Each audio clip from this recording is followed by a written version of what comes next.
We're talking about radio again. What's up, One Fine Players? Welcome back to One Fine Play HQ. For the second time in a row, we're talking about radio.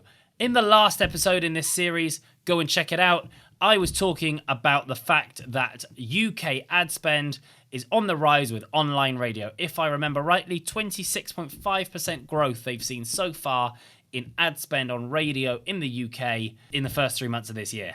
And you know what? There's been an acquisition in radio in the US that is making news globally. Entercom, one of the biggest US radio networks, has just purchased two companies, Pineapple Street Media, which is a content network, and Cadence 13, who specialize in ads and ad distribution. Apparently, the Wall Street Journal reported that the Pineapple deal is worth about $18 million, the Cadence 13 deal about $50 million. There are going to be slight changes in names. Pineapple Street Studios is the new name for Pineapple Street. They're going to be focused on collabs with people like Netflix and HBO, which could be interesting.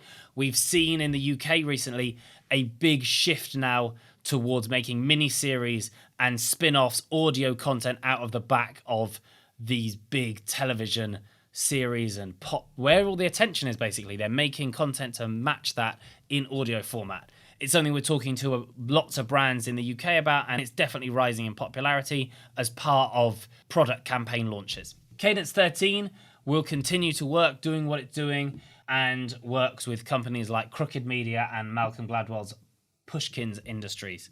Never heard of them, but I'm sure they're ace.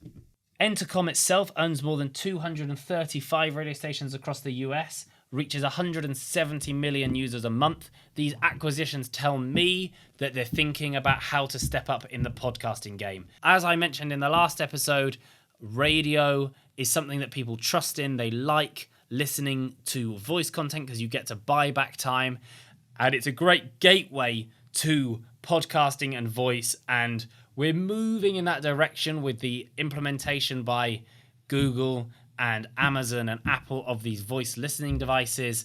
The radio stations have finally realized, I think, which is where all this is coming from, that there is a huge opportunity here if they just are willing to evolve a little, be a little less romantic about what radio looks like, and to make content that works digitally and online. And it seems that with this acquisition and the rise in the spend in the UK, that they might be starting to get it right. An audience of 170 million, if you delivered it, repurposed content in the same format, but that suited podcasting, personally, I can see that that would get really great engagement. I guess Entercom are also looking at a way to compete with iHeartMedia, who earlier on this year purchased Stuff Media, a podcast network that make the HowStuffWorks podcast. They purchased that for $55 million. And since then, iHeart have also launched a whole load of new content in podcast format, which they're really pushing, including the Ron Burgundy podcast with Will Ferrell. What I can see happening, radio is finally understanding the opportunity that it can really have. It's got the listenership. People trust radio because it's been around for so long. They just need to evolve and adapt the kind of content they're putting out. And I think that is what we're starting to see. We're definitely going to be following this one closely because I think it could really disrupt some of what's going on as podcasting evolves. They have the audience sizes. Someone like Entercom has an audience size which could start to compete with the likes of Apple or Spotify. Right, I think that's about it. You get what I'm saying. See you in the next one. Bye.